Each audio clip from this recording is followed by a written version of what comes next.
வணக்கங்க. தட்ட செஞ்சேன். நான் மொறுமொறுன்னு சூப்பரா வந்தது. அதுக்கு வந்து 1 கப் கடலைப்பருப்ப 4 மணி நேரம் ஊற வச்சுட்டேன். அப்புறம் உளுந்து மாவு வந்து ஒரு 1/2 கப் உளுந்து மாவு எடுத்துட்டு, இது மாதிரி லைட்டா வறுத்துட்டேன். லோ ஹீட்ல வச்சு லைட்டா வறுத்தா போதும். அதுக்கப்புறம் ஒரு 1/4 கப் அளவுக்கு பொட்டுக்கடலை எடுத்து, அத மிக்ஸியில பவுடர் பண்ணிட்டு, இது மாரி சலிச்சுக்கணும். அப்புறம் 4 கப் அரிசி மாவு எடுத்துட்டு, கொஞ்சம் 1/4 கப் அளவுக்கு எள்ளு, கருப்பு எள்ளு, வெள்ளை எள்ளு எது இருக்குதோ அது. அதுக்கப்புறம் உப்பு தேவையான அளவு போட்டுக்கணும்.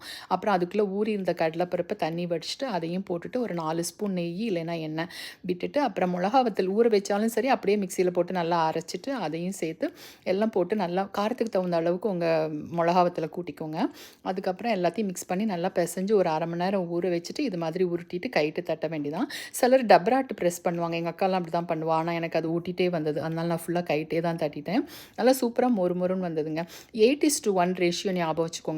ஏன்னா நான் அரிசி மாவு அளந்தது வந்து பெரிய கப்பு. இது உளுந்த மாவு போட்டது சின்ன கப் தானே. ஸோ 8:1 ரேஷியோல பண்ணுங்க. சூப்பரா வரும். ஆல் தாங்க. Thank you. பை.